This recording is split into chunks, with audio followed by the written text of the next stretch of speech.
Привет всем нашим дорогим зрителям. Сегодня мы подводим итог 3 недель войны.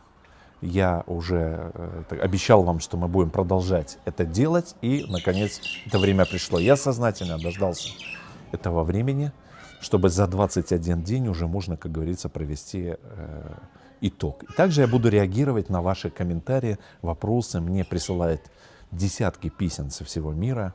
Расскажи, пожалуйста, что происходит в Израиле в данный момент времени. Итак, мы сегодня находимся, у нас 21 марта 2026 года. Операция «Рык льва» продолжается, и армия Израиля и США более чем успешно действует в небе над Ираном. Во-первых, подавлено все ПВО, и теперь бомбардировщики и истребители, бомбардировщики могут действовать практически превосходя противника, имея преимущество, так как ПВО Ирана практически прекратило существование.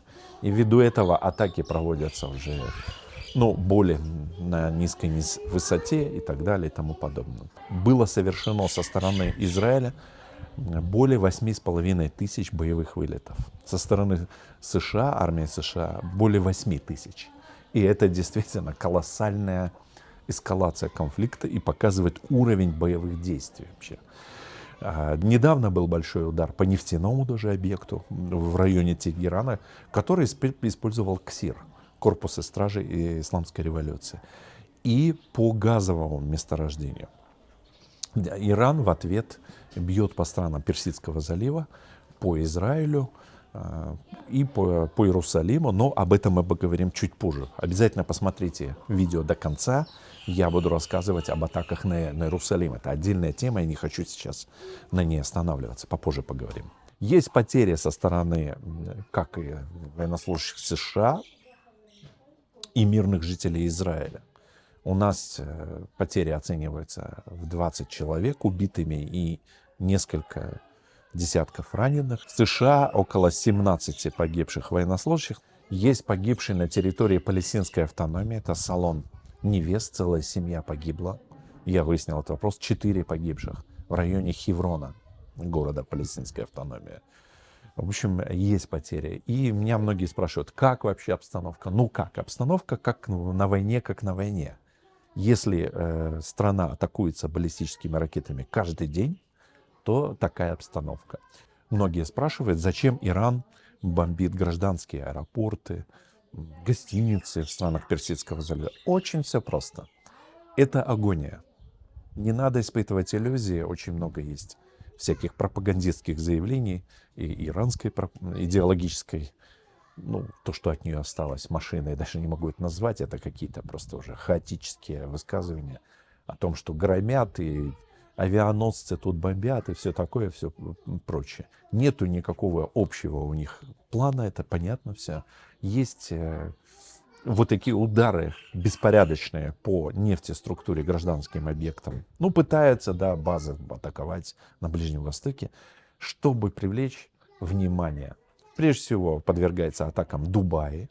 Почему Дубай? Дело в том, что это Объединенные Арабские Эмираты, один из Эмиратов, называется Дубай, который на 2% зависит от нефти, а все остальное это туризм. И туда 90% жителей привлекли инфлюенсеров, то есть это люди, которые занимаются продвижением тех или иных продуктов, влияют на продажи в интернете, там нету налога на добавочную стоимость, и они живут иностранцы в Дубае.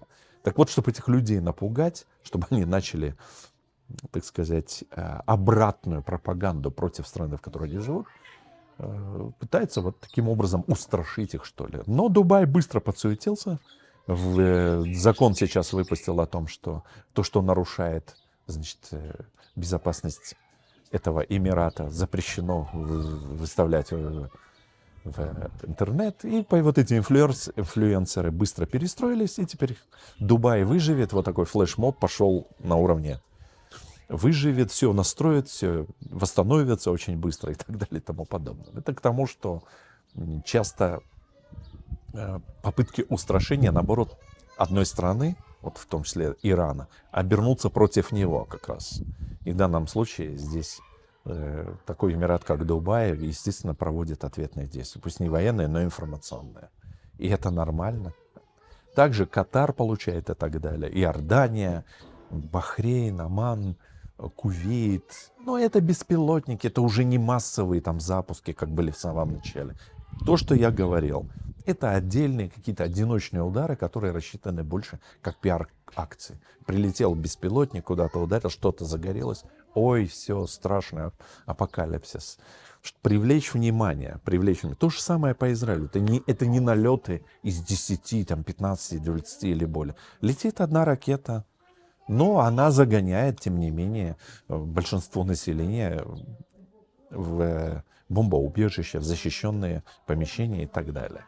Конечно, ситуация, является ли нормальной такой ситуацией? Нет, она не является нормальной, но народ Израиля жив. Это очень стойкий, мужественный народ, который не одну войну переживет и эту. Конечно, это беспрецедентная война в истории государства Израиль, когда баллистические ракеты летают, и второй фронт открыт в лице Хизбаллы, марионетки Ирана. Многие присылают, вот вы первые начали атаковать Израиль. Я снова возвращаюсь, как и в первом итоге за неделю, снова возвращаюсь. Не мы начинали эту войну, война начиналась в 1979 году, когда пришел исламистский радикальный националистический режим в Иране. Он начал революцию, потом, так сказать, объявил в концепции государства, что нужно уничтожить государство Израиль. Ликвидированный недавно лидер Аятолла Али Хаменеи в 2015 году заявлял, что даже часы были поставлены, в 2040 году Израиль прекратит свое существование. И они содержали вот эти марионетки абсолютно сателлитов прокси-группировки Хизбаллу, Хамас, натравливали их на Израиль, да, содержали их буквально, миллиарды долларов выкидывали на их содержание. Йеменские хуситы, ливанская Хизбалла, палестинская группировка Хамас и так далее. И вот 7 октября, напомню, произошла страшная атака террористов Хамаса, которые ворвались в еврейские поселки и уничтожили более 1200 израильтян. Началась война, собственно говоря, которая идет до сих пор. И говорить о том, что вот Израиль напал на Иран, это тем более невежественно и глупо. Давайте вернемся, например, в апрель 2024 и в октябрь 2024, когда были огромные беспрецедентные атаки баллистическими ракетами Ирана и беспилотниками по территории государства Израиль. Нет никаких оправдательных причин. Кого-то там не пишут, кого-то там убили, кого-то не убили. Это все гадание на кофейной гуще. Никакая страна не обстреливает роем сотнями баллистических ракет, если даже кого-то где-то там убили. Опять это все подозрение, что Израиль, не Израиль, США и так далее. Не стреляют за это баллистическими ракетами сотнями. Была объявлена война, конкретно Иран в нее вошел, и сейчас она просто продолжается на вот этом этапе. Спрашивают, какой итог целей, задачи, изменились ли, какие-то, может быть, изменения есть, кто-то проигрывает, выигрывает. Итог такой, идет рутинная работа каждодневная нашей авиации, нашей армии обороны Израиля и Центрального командования США по выявлению, прежде всего, инфраструктур корпуса стражей революции и Басидж. Басидж — это политическая милиция, которая именно занималась политическими репрессиями против народа Ирана, когда массовых демонстрантов просто убивали. Так вот, цель ослабление режима настолько, чтобы вплоть его смены и разрушения. Цель уничтожения полностью баллистической и ядерных программ, смена режима, и это работа не на 1, не на 2 дня, потому что количество ракет такое у них, есть разные цифры сейчас, я не буду вдаваться, 2,5 или 1000, и у меня нет этой информации, но огромное количество у них остается до сих пор под землей. Выковырять их под землей достаточно трудно. Но сейчас, так как нет ПВО Ирана, то беспилотники и израильские, и Центрального командования США наблюдают абсолютно за каждым запуском ракеты со стороны Ирана. И только ракета выходит, ее место запуска просто уничтожается. Поэтому им даже тяжело сейчас высунуть голову и стрельнуть и по странам Персидского залива, и по базам США, и по мирным объектам стран Персидского залива, и Ближнего Востока, все, и по Израилю. Поэтому интенсивность ракетных обстрелов Израиля уменьшилось. Ну, мне возразят, но были же вот некое учащение обстрелов. Да, было в связи с ликвидацией Лариджани, это был такой известный ксировец, известный деятель политический, потом главу Басиджа и там их спикера Ксира ликвидировали вот на днях буквально. Ну, это были такие попытки мести, что ли. Вот ракета, за ней еще ракета. Опять они выпускают эти ракеты, понимаете, как акт самоубийства. Хочется несколько сказать слов по потерям в результате безответственных действий некоторых граждан, иностранных рабочих. Когда были объявлены сирены об атаке, люди просто не заходили в защищенные помещения. И в результате падения осколков ракет они погибли. Поэтому здесь очень важно гражданам Израиля и тем иностранным рабочим, которые выполняют свои обязанности, пусть они выполняют просто рекомендации гражданской обороны. Это очень важно. Также хочется поговорить о фейках, о искажениях информации, которые приходят по поводу святынь старого города Иерусалима. Дело в том, что здесь нужно понимать, что Иерусалим обстреливается практически каждый день. И вот это очень интересный факт. Иранцы, которые позиционируют себя, что они освобождают палестинцев, у них даже подразделение называется Кудс, то есть святой город Иерусалим. Тем не менее, атакуют святой город, в котором находятся святыни ислама, иудаизма, христианства. И вот на днях был беспрецедентный случай, когда осколки баллистической иранской ракеты практически упали на крышу рядом с храмом Гробом Господня. Они упали рядом с мечетью Эль-Акса, практически на Храмовой горе. Но никаких особо заявлений, никакого шума по этому поводу со стороны мусульман нет. Упали вчера, буквально упали осколки в старом городе Иерусалима, в еврейском квартале. Упали осколки в Восточном Иерусалиме, где очень немало святынь находится. Прям буквально близко очень Гефсимания, к святыням Иосафатовой долины. Каждодневные обстрелы Иерусалима, иногда по несколько раз в день, говорят о том, что Иран это делает намеренно. Возникает вопрос, а зачем Ирану атаковать святыни религиозные города Иерусалима? А все то же самое, чтобы привлечь внимание мировой общественности. Это называется такое хаотичное коллективное наказание. Привлечь внимание мировых конфессий. В результате они внимания не привлекают, а наоборот вызывает раздражение у людей и вызывает удивление, что, казалось бы, они те же мусульмане, но для мусульман-шиитов святыни суннитского мира ислама не являются обязательными. И если ракета их попадет, допустим, по Храмовой горе, их это не очень волнует.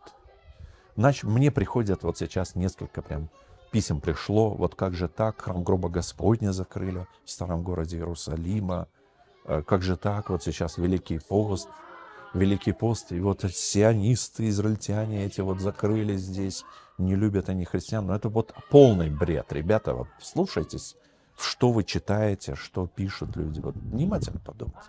28 февраля все общественные места были просто закрыты ввиду беспрецедентных атак баллистических ракет. Потом, после того, как после 1,5-2 недель примерно успокоилась ситуация, разрешили собираться до 50 человек в общественных местах, если есть рядом защищенное помещение или бомбоубежище.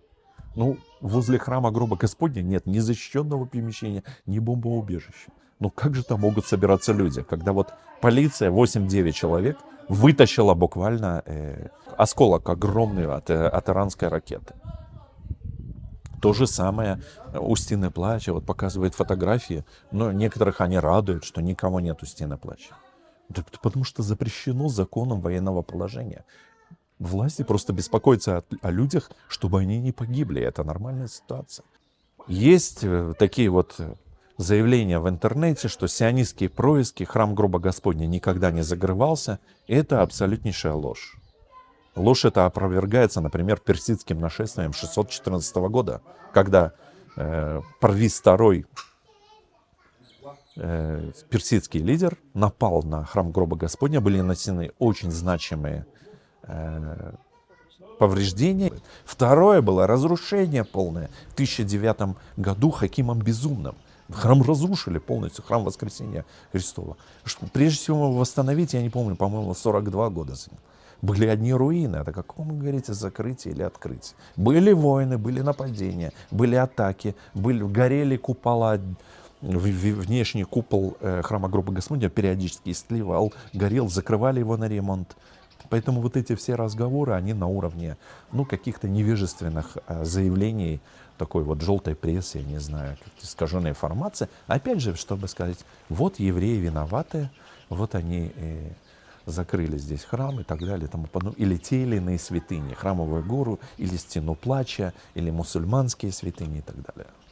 Я уже сказал, идет война, военное положение, ограничения до 50 человек, да, чтобы люди могли зайти в бомбоубежище в случае атаки.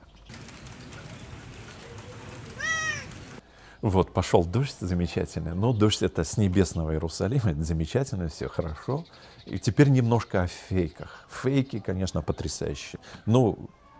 Ключевой про убийство, вымышленное убийство Биби Нетаньяху.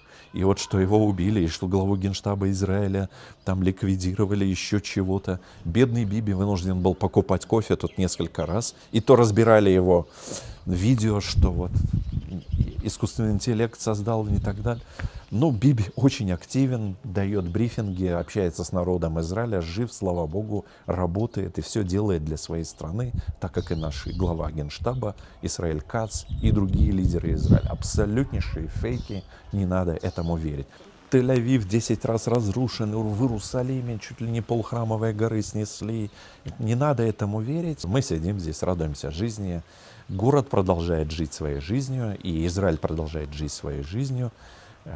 Народ Израиля жив. Мы однозначно продолжаем свои действия, чтобы достичь целей в этой войне. И город Иерусалим тоже жив. Не надо слушать эти фейки. Потом мне прислали тут клип, как один монах в России рассказывает сказки о третьем храме, который вот сейчас срочно возводят. И антихрист там какой-то придет, про которого вот этот будет антихрист обязательно, политик. Прям вот все в Библии написано про вот третий храм, который станет домом антихриста. Но где? Это какие-то уже совсем фантазии людей, которые потеряли всякие ориентиры о культуре, а по Библии. Где же в Библии написано про третий храм, который просто построят? Это просто очень смешно и даже не грустно, чтобы это обсуждать. Я хочу передать всем огромный привет, все в порядке. Вот этот дождь, как вода святая с неба Иерусалима. И город, мы в конце этого сюжета, я хочу дать нашу песню, которую мы делали, «Город ночи», об Иерусалиме. Это мне показалось, я недавно ее прослушал, тогда мы ее сделали в период пандемии, коронавируса. И слова этой песни очень глубокие. Мы дадим в описании ролика целый текст и в субтитрах этой песни «Город ночи». Потрясающие. Они подходят к атмосфере нынешней ситуации в Израиле, в Святой Земле, вот обо всем, о чем я говорил сейчас с вами. Всем большой привет из Израиля, от нас Лариса из Иерусалима. И до новых встреч. Будем смотреть, что будет происходить впереди. И, как говорится, я буду реагировать на ваши комментарии, письма. Надеемся на победу здравого смысла. Что-что? Надеемся на победу здравого смысла. Да. Как Лариса мне подсказала, будем надеяться на победу здравого смысла. Действительно, здравый смысл многим людям нужен сейчас, в эпоху искусственного интеллекта, фейков, лжи и каких-то профанаций в информационном пространстве. Будем избегать этих профанаций, а стараться донести до вас то, что мы знаем, и то, что действительно происходит, и хорошее, и плохое. Всем огромный привет, до следующих встреч.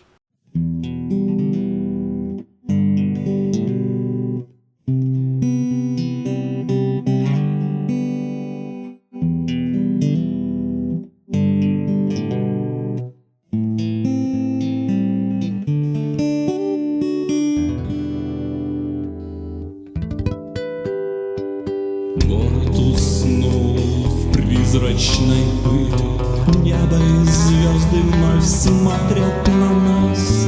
Город Город ночной спит в этом мире, крепости стены ведут свой рассказ.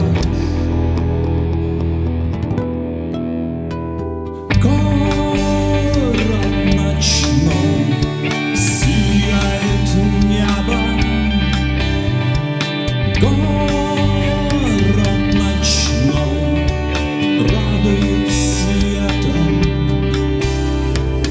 Город уснул сном безмятежным, радует путника ласковый взор. Город ночной, шепот надежды, вечностью миг открывает узор.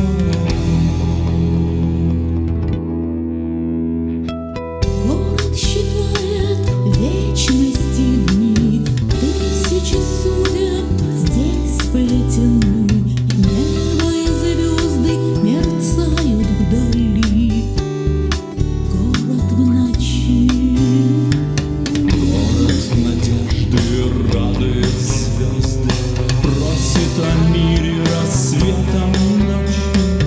Тысячи лет льется источник чистой воды, настоящей мечты.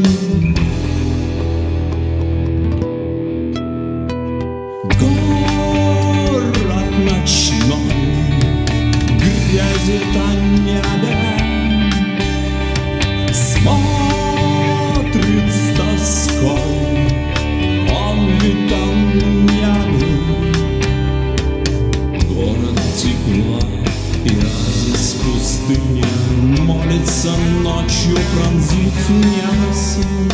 Песней добра для людей в этом мире радует весь человеческий род. Город считает вечности дни, тысячи судеб здесь сплетены. Небо и звезды мерцают вдали. Город в ночи.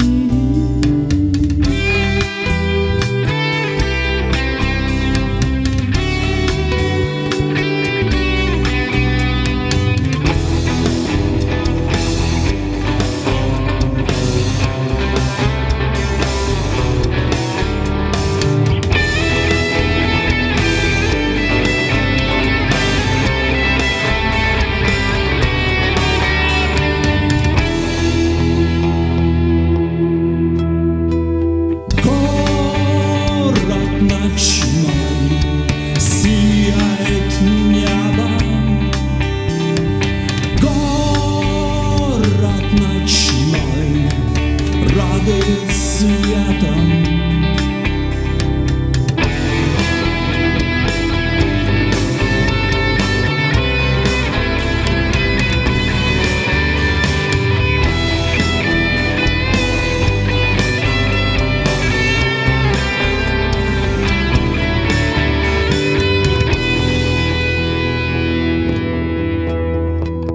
Город считает вечности дни, тысячи судеб здесь сплетены.